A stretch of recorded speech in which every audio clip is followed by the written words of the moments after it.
Meanwhile,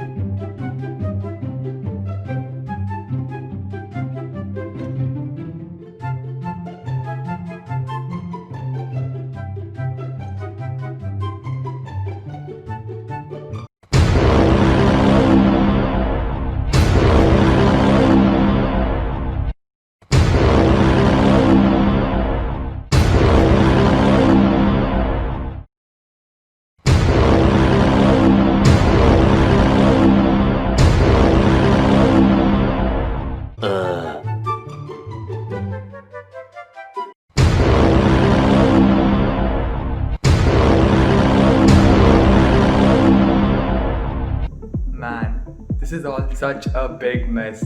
You know what? It's time to just begin with this video. So let's just get started.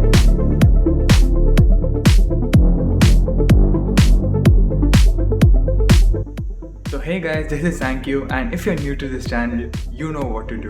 Get subscribed and let's just get started. I guess the last time I did a video similar to this was in 2017, and that was about WWDC 2017. So yeah, so Apple just announced that they're holding a keynote on September 15th.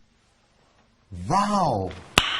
Nice. The thing is, we're not going to get what we all are waiting for a very long time, and that's iPhone 12. True. Well, why you boring me? I'm right. Sadly, it's coming out in October according to Jon Prosser and Mark Gurman. That's just because Apple is having a lot of production issues related to iPhone 12, so they are probably delaying it till October. Heck, we even got a rumor that the iPhone 12 Max, wow, such a long name, and the iPhone 12 Pro are the first devices which are going to be available. Then we'll get the iPhone 12 Pro Max and the small size iPhone 12, which everyone's hyped about.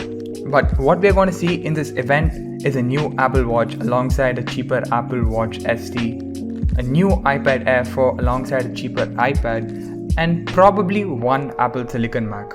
Well, the last one is my own prediction, since the calendar event that's sent out to everyone shows that the event is for 2 hours, and they can't just talk about the Apple Watch and the iPad for 2 hours, since during the September 2019 keynote, when things were normal, Hey, what happened?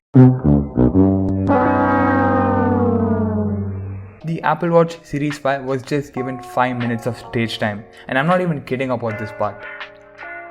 So probably we might just see an Apple Silicon Mac launching now and being shipped at November. Yes, the press invite has something called Time Flies, which syncs well with the new Apple Watch.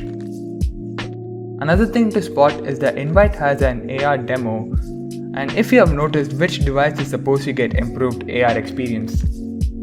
Any guesses?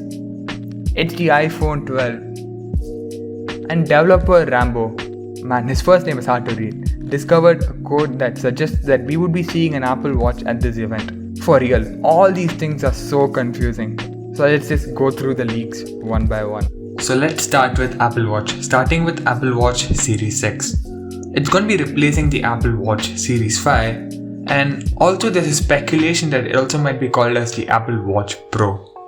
It will come with the new S6 processor with performance improvements, no 3D touch, a bigger battery, blood oxygen level tracking, mental health tracking, as well as sleep tracking capabilities, and will start at $399. Alongside the Apple Watch Series 6, we are going to be getting the Apple Watch SE, which will be replacing the Apple Watch Series 3. It will be also called as the Apple Watch. It will come with a 64-bit processor, which is an improvement over the Series 3's 32-bit processor, but the processor probably will be the S5 or the S6. It will have a Series 4 design, but it won't bring over ECG, nor always on display, but will come with cellular functionality, which is optional. It would start at $199.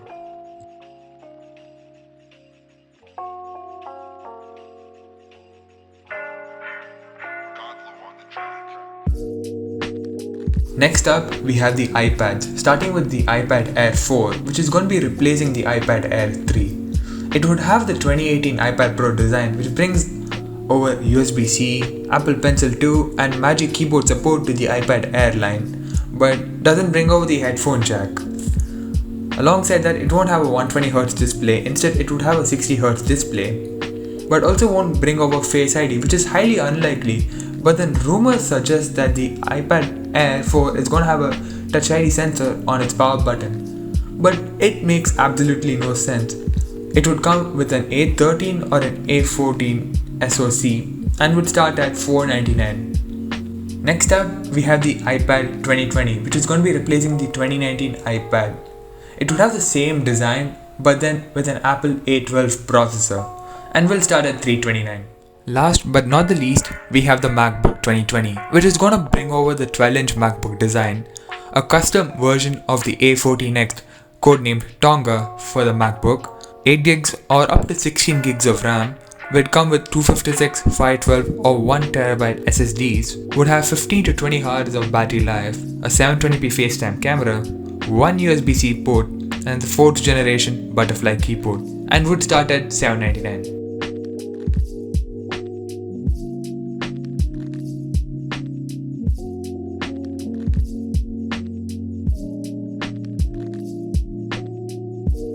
Guys, small updates. So there seems to be a redditor called AppleSeeder2020 who says that Apple will release the iPhone 12 on September 15th. Well, take this with a grain of salt, and as according to Jon Prosser, this guy is not an employee in Apple. But then in Reddit he held an AMA which he answered some questions that we all had.